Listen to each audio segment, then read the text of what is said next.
सो भाई ये है महिंद्रा थार जो कि चल चुकी है 8,705 किलोमीटर और अभी इसकी पहली जो सर्विस होती है वो भी नहीं हुई है। लाइक जो पेड सर्विस होती है जो 1,000 किलोमीटर के बाद होती है अनपेड वाली, वो तो हो चुकी है।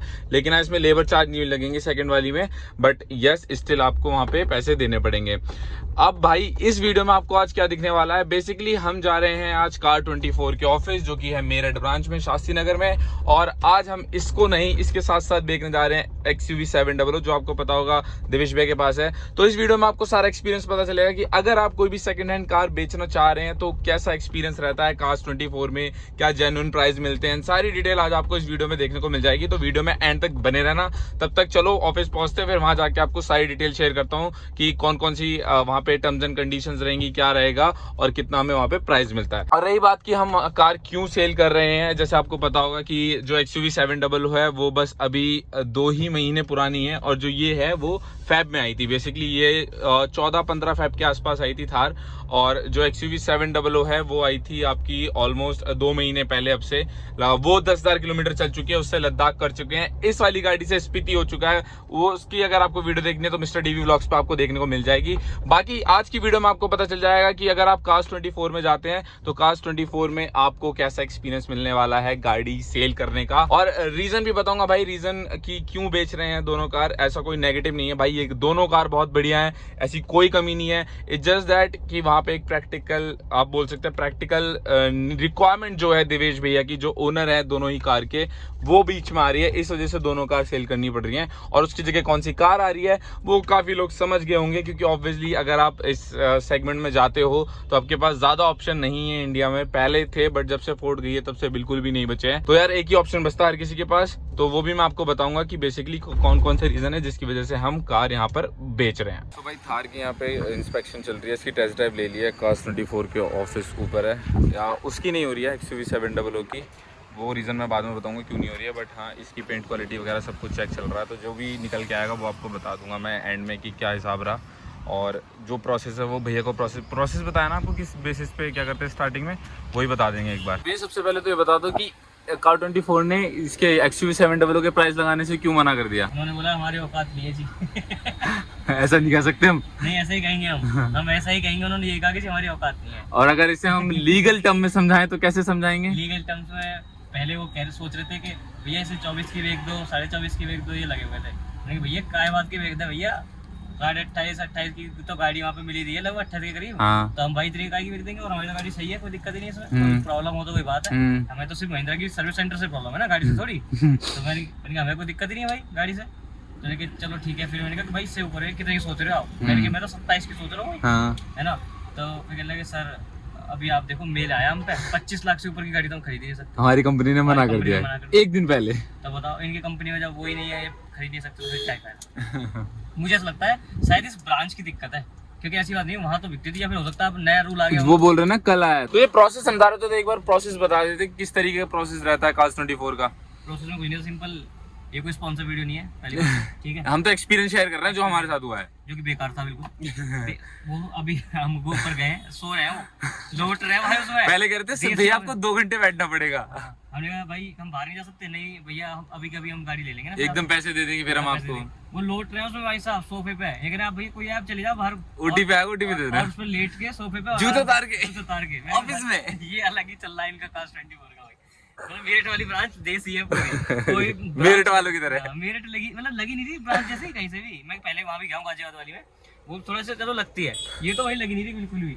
तो अपना वही सीन है, गए, उन्होंने समझाया कि भैया इसका इंस्पेक्शन करेंगे, उसमें 40 मिनट लगेंगी, जिसकी में मुश्किल से 20 मिनट लगेंगे, ठीक है। और उसके बाद इन्होंने बताया कि 40 मिनट हम जो है अपने डीलर्स को फोटो भेजेंगे, ये सब चीज़ भेजेंगे, तो वो जो वो प्राइस वहाँ से आएंगे, आपको जो ऑप्शन होगा, मतलब बिडिंग होती है, जो बिडिंग लगेगी एक तरीके से कि भैया मैं इतने की लूँगा, मैं इतने लूँगा। फिर उसके बाद आपको एक प्राइस बताया जाएगा कि आप भैया इतने की है। फिर आप डन करोगे तो आपकी हैंड टू हैंड आपसे चाबी लेके और आपको पैसे ट्रांसफर कर दिए जाएंगे। कुछ पैसे ही अपने पास रखेंगे, मतलब 10,000 रुपये तो गाड़ी बेचने के लेंगे पहले हमसे, इनका कमीशन 10,000, चाहे कितनी की गाड़ी जाए। नहीं, 1,000 से 10,000 के बीच में लेता है। अब गाड़ी के हिसाब से लेता है, तो आप किस गाड़ी के हिसाब से तो 10 लाख में 10,000 हो जाता है एक तरीके से, 10,000 ही हो गया। इसके अलावा 10,000 और होल्ड करेंगे, जो कि जब हम गाड़ी को दूसरे बंदे के नाम पे ट्रांसफर करेंगे तब हम वापस आएंगे। हाँ, तो वो वाला मैटर, मतलब 20,000 रुपये तो इनके पास गए एक तरीके से। लेकिन वो 10,000 वो वापस कर देते हैं कितने, 101 मैक्स टू मैक्स 121 दिन में, 120 दिन में वापस कर देंगे, जो अलग फंडा है। तो अभी पर जैसा कहा था ऐसा तो ये कि इंस्पेक्शन करके चले गए। अब ऊपर जाके सो रहे हैं, वो लोट मार रहे हैं, और हम उनका इंतजार कर रहे हैं। हम अपनी गाड़ी में बैठे। यही है भाई लास्ट 24। बाकी गाड़ी में कोई कमी नहीं है, जैसे मैं आप लोगों को बोला था कि भाई रीजन बताऊंगा मैं कि क्यों दोनों गाड़ी सेल कर रहे हैं, तो कोई भी कमी नहीं है दोनों गाड़ी में। दोनों गाड़ी बढ़िया है, बढ़िया परफॉर्म कर रही है। ये स्पीति जा चुकी है, ये लद्दाख जा चुकी है, हर जगह बढ़िया परफॉर्म करा है सबने। मेन रीज़न है कि भाई जो थार हमने ली थी 4x4 ऑफ रोडिंग के लिए, तो इसमें बस 2 लोग बैठ सकते हैं, मैक्स टू मैक्स 3। वो भी अगर तीनों लड़के जा रहे हैं तो ज़्यादा अच्छे से बैठ पाते हैं, क्योंकि फिर आगे क्या बोलते हैं एक बंदे को बैठना पड़ता है। जो सामान है वो ये वाली सीट फोल्ड करके सारा यहाँ पे रखना पड़ता है, या फिर आपके पास ऑप्शन है वो बोल्ट वगैरह खोल के भी इस पूरी की पूरी सीट को निकाल सकते हो, और निकालने के बाद फिर यहाँ पे सारा सामान रख सकते हो। लेकिन वो अनकंफर्टेबल रहता है, क्योंकि पीछे वाले को जब भी उतरना पड़ेगा तो इसको आगे करना पड़ता है, इस वजह से काफ़ी ज़्यादा अनकंफर्टेबल हो जाती है।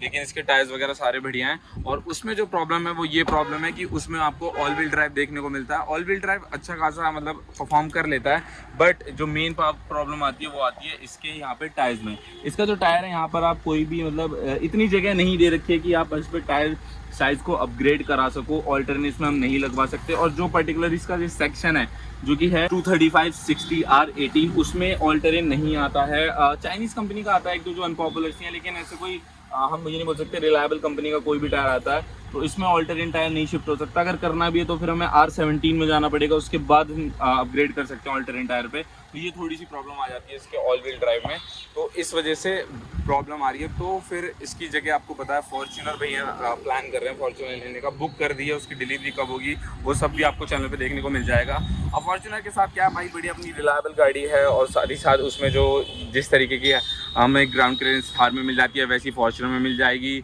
बल्कि फॉर्च्यूनर ज़्यादा बड़ी होगी, थोड़ी ज़्यादा पावरफुल होगी, उसमें 5 लोग 6 लोग कितने भी आप आराम से बिठा सकते हो, सब बढ़िया है। बाकी थोड़ी बहुत जो इशू आ रहे थे वो ये भी आ रहे थे कि यार आपको पता है महिंद्रा गाड़ी बहुत अच्छी बना रहा है आजकल, लेकिन जो उनका सर्विस एक्सपीरियंस है वो कहीं ना कहीं काफ़ी ज़्यादा पीछे है टोयोटा से अगर हम कंपेयर करें। कहीं ना कहीं टोयोटा और फोर्ड दो ऐसी कंपनी थी जिनकी जो सर्विस एक्सपीरियंस है वो बहुत ही ज़्यादा बढ़िया रहता है, तो यही रीज़न है टोयोटा पे जाने का।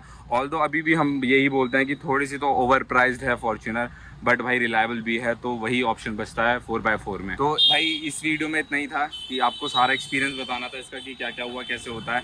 तो बेसिकली उन्होंने कुछ नहीं करा, यहाँ पे आके वो पेंट क्वालिटी वगैरह चेक करते हैं, उसके बाद टायर साइज़ के यहाँ पे कितने टायर किसे हुए वो चेक करते हैं, फिर आसपास पूरी सारी फ़ोटोज़ वगैरह चेक करते हैं, अंदर RC वगैरह चेक करते हैं। और बेसिकली इनके हाथ में नहीं होता जो प्राइसिंग वगैरह होती है, प्राइसिंग जो होती है वो इनके ऐप के हाथ में होती है। वो जो भी AI आपको कैलकुलेट करके देता है उसके हिसाब से आपको देते हैं। अब जितनी भी एक्सेसरीज़ दिखती हैं आपको, जैसे बाहर से इसकी कुछ एक्सेसरीज़ दिख जाएंगी, जैसे ये सब है फ़ोटोज़ में आ जाती हैं, लेकिन कुछ एक्सेसरीज़ हमने इसमें ऐसी भी लिखवाई हैं जो कि नहीं दिखती हैं। जैसे हमने यहाँ पे मेटल का गार्ड लिखवा रखा है, हमने पेट्रोल टैंक पे गार्ड लगवा रखा है, वो सब नहीं आता है फ़ोटोज़ में। तो हमने ज़बरदस्ती उनसे बोल के नीचे बिठा के उनसे फ़ोटो क्लिक करवाई है, जिससे वो सारी चीज़ें भी ऐड हो सकें। तो उसके देखते हैं प्राइसिंग में क्या डिफरेंस आएगा। अभी ऑल्दो हमें बोला गया है कि 2 घंटे लग जाएंगे, उसके बाद OTP आ जाएगा और फिर हम आपको बता देंगे कि हमें क्या प्राइस आ रहा है। वो भी बिडिंग के ऊपर है, कैसी बिडिंग बैठती है। लेकिन हाँ, अगर हम बात करें जो उन्होंने स्टार्टिंग में बोला था कि भाई अगर 6 महीने पुरानी आपकी कार हो जाती है तो 15% एप्रिशिएशन देना पड़ता है एक्स शोरूम प्राइस पे।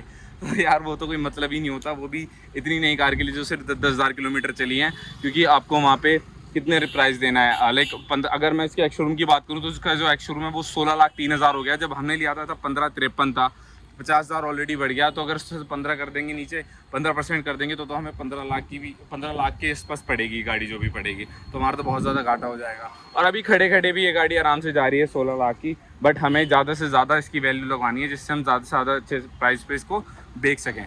तो यही है भाई, अभी जो भी प्राइस आता है वो मैं एंड में आपको बता दूंगा। तो फाइनली भाई आ गए हैं कार24 से। इसकी तो इन्होंने वैल्यू नहीं लगाई क्योंकि वहाँ पे 25 लाख से ऊपर की कोई भी कार उनका मेल आया जिससे उन्होंने खरीदनी बंद कर दी। थार की बिडिंग स्टार्ट हो गई है, जैसी कुछ होता है उसके रेट्स आते हैं वो मैं आपको बता दूंगा एंड में। तो अभी बस हम वेट कर रहे हैं कि उसके रेट आ जाएं जल्दी से, फिर मैं आपको बताता हूँ कि क्या रिस्पॉन्स आया हमें कार24 से। तो भाई सबसे पहले जो हमें प्राइस आया था थार का कार24 की तरफ से वो आया था 13 लाख। उसके बाद फिर हमने जब मना करा, उन्होंने दोबारा बिडिंग करवाई होगी अपने जो भी कस्टमर्स होते हैं उनसे, डीलर से या जैसे भी रहा होगा, तो उन्होंने 13 से बढ़ा के 14 करा, 14 से बढ़ा के 15 करा।